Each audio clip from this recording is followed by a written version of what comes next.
Claro, mérito meu também, que depois corri atrás, mas foi ali o empurrãozinho que me fez caminhar. E dá, gente. Agora sim, procurar no lugar certo, porque procurar em lugar errado vai encontrar coisa O errada. sentimento é de realização e de muita felicidade por ter dado esse voto de confiança. Dê você também esse voto de confiança, eu tenho certeza que você não vai se arrepender e a sua aprovação vai vir, assim como a minha veio. E agora, com os recém-cumpridos 22 anos, consegui ser aprovado na Polícia Rodoviária Federal. Só tenho a agradecer a toda a equipe do Objetivo. Com certeza que se você não tiver um caminho certo para seguir, você fica meio perdido. Eu não tinha nenhuma experiência sobre concurso público a respeito.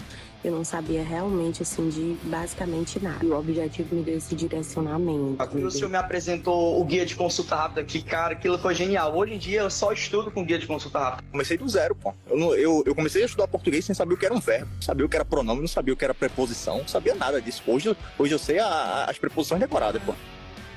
Claro, mérito meu também, que depois corri atrás, mas foi ali o empurrãozinho que me fez caminhar. E dá, gente. Agora sim, procurar no lugar certo, porque procurar em lugar errado vai encontrar coisa errada. O sentimento é de realização e de muita felicidade por ter dado esse voto de confiança. Dê você também esse voto de confiança, eu tenho certeza que você não vai se arrepender e a sua aprovação vai vir, assim como a minha veio. E agora, com os recém-cumpridos 22 anos, consegui ser aprovado na Polícia Rodoviária Federal. Só tenho a agradecer a toda a equipe do Objetivo. Com certeza que se você não tiver um caminho certo para seguir, você fica meio perdido. Eu não tinha nenhuma experiência sobre concurso público a respeito. Eu não sabia realmente, assim, de basicamente nada. E o Objetivo me deu esse direcionamento. O senhor me apresentou o guia de consulta rápida, que, cara, aquilo foi genial. Hoje em dia eu só estudo com guia de consulta rápida. Comecei do zero, pô. Eu comecei a estudar português sem saber o que era um verbo, não sabia o que era pronome, não sabia o que era preposição, não sabia nada disso. Hoje eu sei as preposições decoradas, pô. Fala aí, concurseiro! Voltamos aqui em Direitos Humanos em Exercício. Vamos agora tratar das dimensões dos direitos humanos no Brasil. Veja, quando eu falo das dimensões de direitos humanos no Brasil, são as mesmas dimensões de direitos humanos que nós trabalhamos também em outras partes do mundo, porque termina sendo o mesmo direito humano, porque ele é internacional, certo? Então, mas antes, eu queria fazer uma breve revisão desse tópico. Eu preciso fazer essa revisão porque quando a gente for responder as questões, fica muito mais rápido e fica muito mais fácil. E eu quero trazer para você duas classificações das dimensões de direitos humanos, inclusive com relação à nomenclatura. Veja, primeiramente, eu quero que você tome bastante cuidado, que eu posso chamar de dimensões, eu posso chamar de gerações, ou eu posso chamar de famílias dos direitos humanos.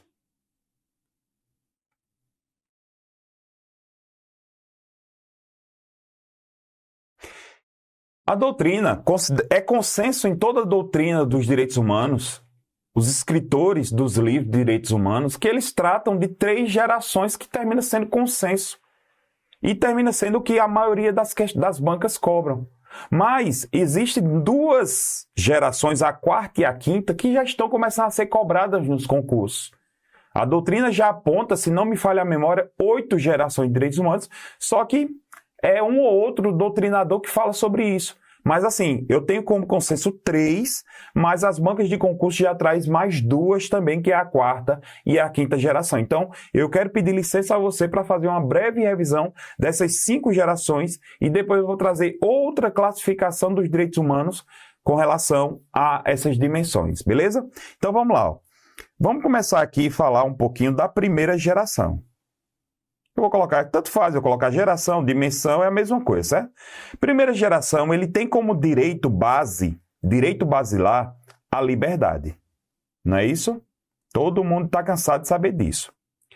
Esse direito da liberdade, que é o direito base, ele se divide em 2 direitos, que são os direitos civis e os direitos políticos. Direitos civis e direitos políticos, né? Aí veja, só que também a primeira geração traz como ideia central o que a gente chama de não fazer estatal. Não fazer estatal, ou seja, é a ideia que o Estado não pode interferir na sua vida, é a não intervenção. É a não intervenção. certo? Também é chamado, se a banca pode também chamar a primeira geração de direitos humanos de direitos negativos. Muito cuidado. A banca também pode chamar de direitos negativos, certo? Direitos negativos. Outra coisa que também a banca pode querer cobrar de você termina sendo o marco histórico dessa primeira geração. O marco histórico é a Constituição dos Estados Unidos, lá de 1787, mas também a Declaração do Homem e do Cidadão. Do Homem e Cidadão, de 1789, que foi lá na França. Certo? Lá na França. Pronto. Aqui seria a ideia da primeira geração. São o que a gente chama de revoluções liberais. Traz a ideia das revoluções liberais. Já a segunda geração de direitos humanos,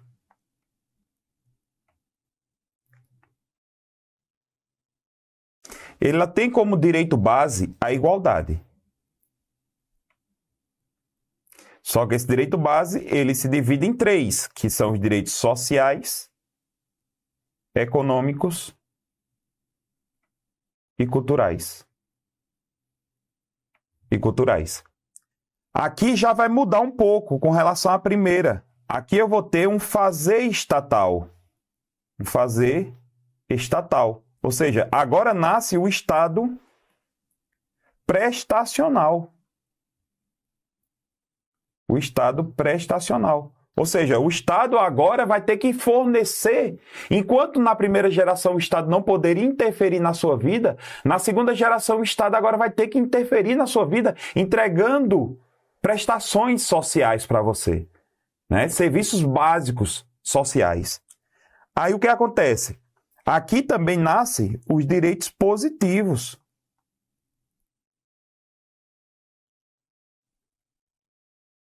Os direitos positivos. E o marco histórico, chamado também de marco jurídico, que é o mais perguntado pelas bancas, é o marco jurídico histórico, são duas constituições. A Constituição Mexicana, de 1917, e a Constituição Alemã, também chamada de Constituição de Weimar. Certo? Não é Weimar, não. 1919. Porque o W em alemão tem som de V. Por exemplo, meu nome mesmo é Jean com W, Valnei, né? Valnei com W. Então é por isso que é Valnei. E não o Walney. Já o W em inglês é com som de U. O Wellington. Olha aí, tá vendo? Você também aprende aqui a formação das palavras, né? Então, beleza, aqui nasce, eu quero que você entenda que aqui nasce também, para não esquecer, o Estado social. O Estado social. Já avançando, nós temos aqui a terceira geração de direitos humanos. A terceira geração de direitos humanos que traz como direito base a fraternidade. A fraternidade, que também seria ali os direitos coletivos, direitos difusos. Aqui traria a ideia de direito dos povos, também direito do consumidor.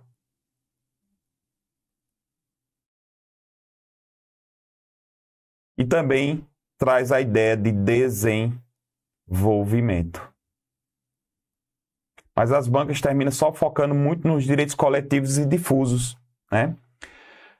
Aqui também entra aqui como direito meio ambiente, é muito conhecido, que é um direito difuso, é um direito coletivo. Aqui eu tenho o meio ambiente como exemplo. Aqui eu tenho o meio ambiente, que ele surgiu e outra coisa, surgiu na Segunda Grande Guerra, né? A terceira geração foi após a terceira, não, perdão, a Segunda Grande Guerra. Já estou querendo a terceira, Maria. A Segunda Grande Guerra. Se tiver a terceira, pode dar tchau para o resto do mundo. Olha aí. E o marco jurídico, muito cobrado nas questões. E o marco jurídico termina sendo a Declaração Universal dos Direitos Humanos, a tão conhecida DUD. Vou só apagar aqui. A tão conhecida DUD. Certo? A tão conhecida DUD. Show de bola? Aí veja, aí nasce aqui a polêmica. Aí tem aqui a velha e boa polêmica. A quarta geração, ela tem uma polêmicazinha. Por quê? Porque a quarta geração, para um cara chamado de Norberto Bobbio,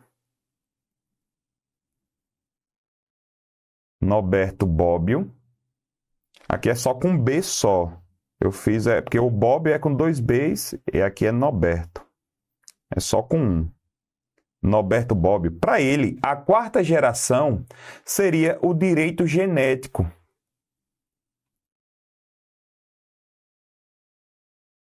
E a quarta geração, para outro cara, que é um brasileiro chamado de Paulo Bonavides.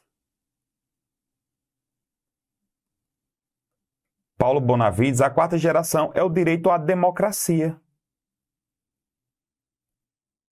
Só que ele é muito criticado, porque a democracia entraria aqui, ó, na terceira geração.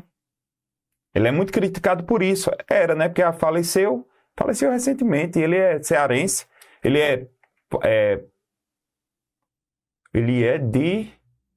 Parece que ele é cearense e faleceu na Paraíba, ou ele é paraibano e morreu no Ceará. Um dos dois. Mas ele é brasileiro, nordestino. Olha lá. Então, teve essa divergência. Já a quinta geração, para Paulo Bonavides,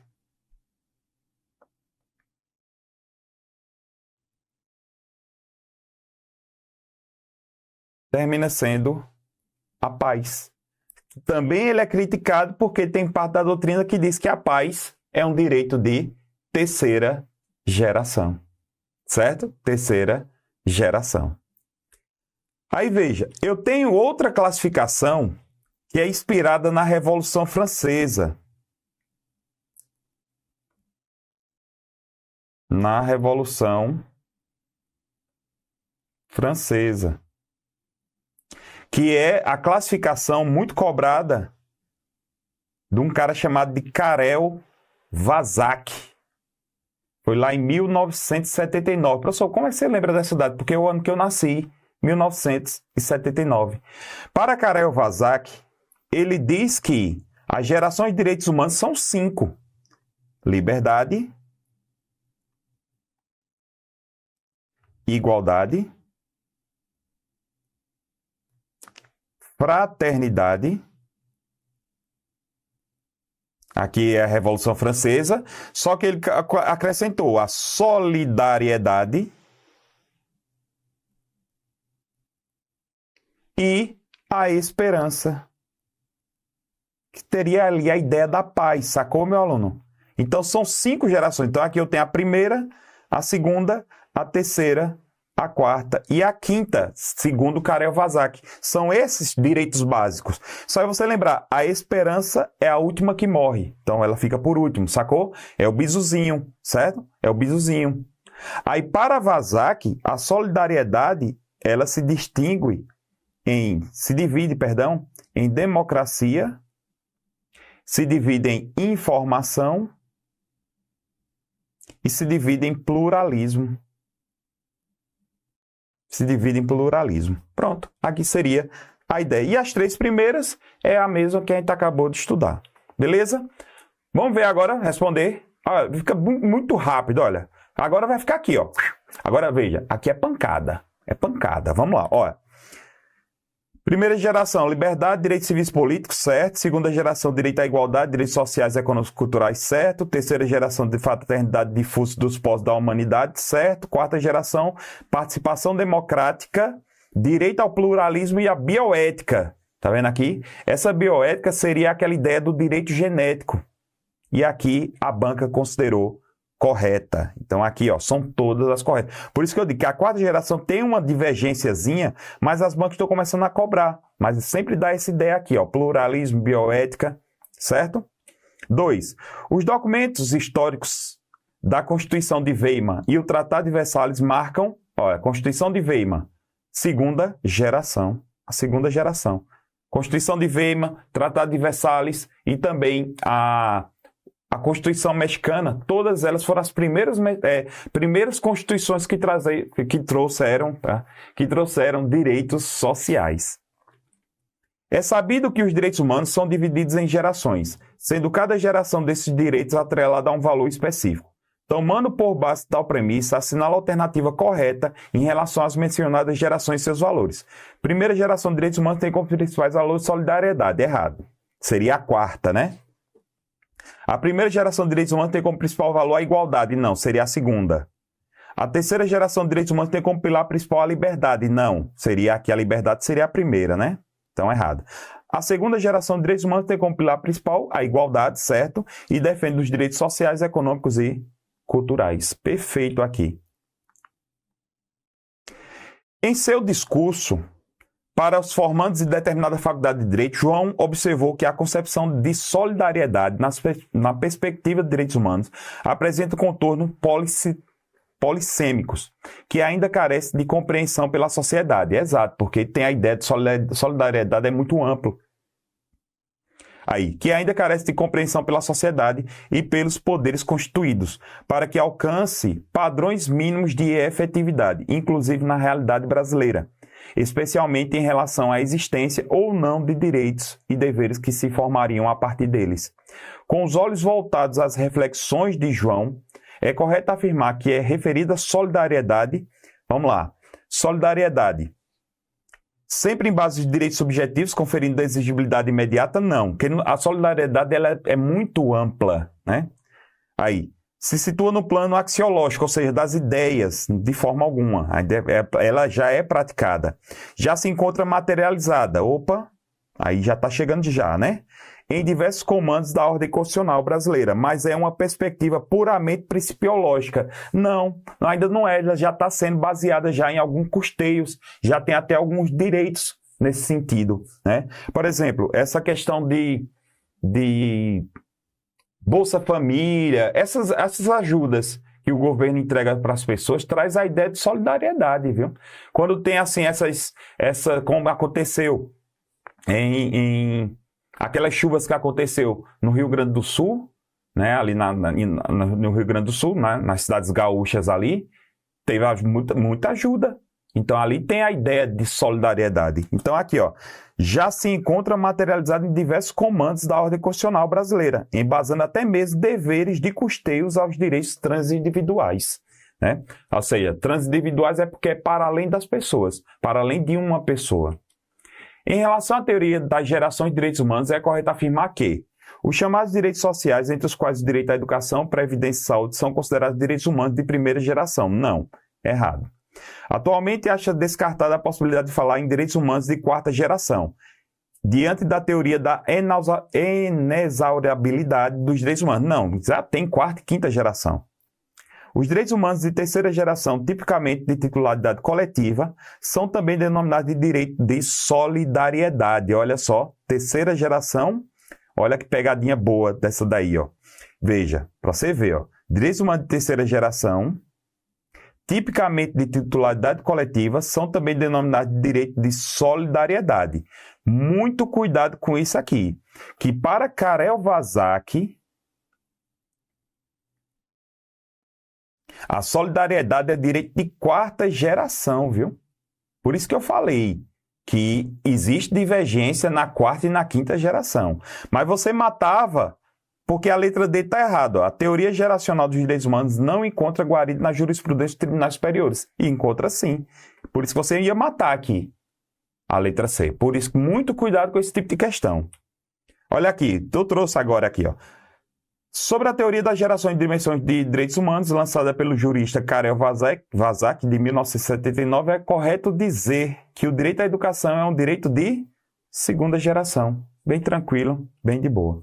De acordo com a sua finalidade, os direitos humanos são classificados como direitos propriamente ditos. Os direitos humanos, de acordo com a finalidade, são direitos propriamente ditos. A finalidade do direito humano. Olha aqui, ó. De acordo com as funções, os direitos humanos eu tenho de defesa, de prestação e de procedimento de destituição. E de acordo com a finalidade, os direitos humanos são propriamente ditos, que visam o reconhecimento jurídico de pretensões inerentes à dignidade de todo ser humano, mas também ele tem como garantias fundamentais, que traz a ideia de direitos propriamente ditos. Direitos humanos são direitos propriamente ditos, né? E não instituição, como muita gente acha. Os direitos humanos são denominados como variados termos. Assinala a alternativa que não aceita contemporaneamente por expressar uma ideia ultrapassada do tema, direitos naturais. Os direitos naturais traziam uma ideia que os direitos humanos ele já era inato do ser humano, que não precisava ser positivado, ele não precisava ser escrito, mas foi ultrapassada essa corrente, é bem ultrapassada. Então, por isso que ela não se fala mais em direitos naturais, apesar que existe o conceito. Se a banca perguntar qual é o conceito de direitos naturais, são aqueles direitos inerentes ao ser humano desde o momento do seu nascimento. E traz uma ideia de superioridade, de endeusamento, de outra... É uma viagem essa questão de direitos naturais. A teoria das gerações de dimensões de direitos humanos expõe perspectiva destes direitos, em que se inclui em cada geração ou dimensão determinados direitos e princípios.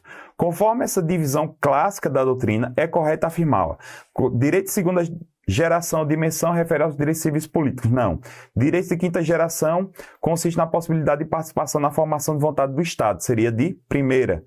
Direitos de quarta geração ou dimensão caracterizam condensar os direitos de liberdades civis e políticas. Errado. Direitos de terceira geração ou dimensão com substantivos constituídos à coletividade. Opa, chegamos aqui. Aí, consagrando o princípio da solidariedade, tá vendo? Terceira geração de novo, falou solidariedade, e incluindo os direitos como a paz, tá vendo? Que para Paulo Bonavides é quinta, desenvolvimento e meio ambiente equilibrado. Por isso que eu digo, tome muito cuidado que as bancas estão começando a cobrar os direitos de terceira, de quarta e de quinta geração. De quarta e quinta geração. E cuidado, porque eu fiz questão de fazer essa revisão no começo da aula para não ter problema. Os direitos de primeira geração de dimensão são aqueles relativos aos direitos econômicos, sociais e culturais. De jeito nenhum, né? E nossa última questão, com base na evolução dos direitos humanos em gerações, é correto afirmar que o direito à moradia é considerado um direito de segunda geração. Bem tranquilo esse tema. Eu espero que eu fiz assim uma revisão exatamente porque é um tema muito tranquilo. As questões são sempre muito fáceis. Aí por isso que eu preferi fazer uma revisão antes e depois trabalhar umas questões com você, meu aluno. Então, bons estudos e até a próxima. Uma super aula que eu sei que você está acompanhando. É isso, a nossa tribo te entrega sempre aulas gratuitas para você. Todos os dias, nos 3 turnos, você tem aula para vários concursos públicos. Eu quero que você continue aproveitando essa aula, porque realmente ela foi feita para você. E olha, não esqueça, nós temos a assinatura completa e limitada 2.0, onde você tem acesso a essa aula desse professor e, claro, a qualquer professor da nossa plataforma. Lá dentro, você tem acesso a mentorias comigo, onde eu te ensino a estudar para concurso e todos os professores te acompanham durante o teu percurso de preparação, além de várias videoaulas de todos os concursos públicos, PDFs com tabelas, imagens e gráficos, guias rápidos de consulta, flashcards, simulados, subindo todo domingo na sua plataforma. Você precisa ser acompanhado na condução da sua preparação para você subir o nível. E é por isso que eu estou te convidando para a mais incrível plataforma em formato de assinatura do Brasil para a sua preparação. Não perca tempo! Se esse vídeo está aparecendo para você, porque você realmente precisa dar um passo significativo para a sua mudança de vida. Assine agora a assinatura limitada 2.0 da Tribo e saia na frente da concorrência. Vem pra Tribo!